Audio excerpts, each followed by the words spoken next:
બાપ દીકરો ગાડી લઈને જતા હતા અને એમાં દીકરાએ બાપાને કીધું કે ગાડી હું કામ ધીમી હકાવો, ફાંસ હકાવો ને, ફાંસ હકાવો, થોડીક ફાંસ હકાવો કે આપણી ગાડી આટલી બરોબર આવે, ફાંસ હકાવો જરૂર નથી. એમાં બાજુમાંથી એક વેગેનાર વાળો પસાર છે અને એ સાઈડ કાપી. બોલો છોકરો કે આમ જો પપ્પા આપણી સાઈડ વેગેનાર વાળા કાપી ગાઓ ગાઓ. બાપ કે આપણે નો હાલે એમ.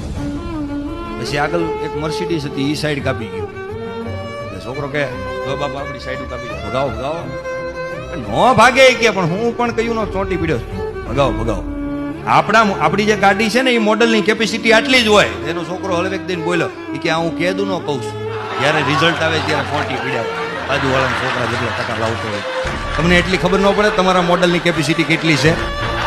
બુદ્ધિ વગેરે ના પણ હાલી જ નીકળ્યા. બાપને ગગલાવા માંડ્યો બોલો.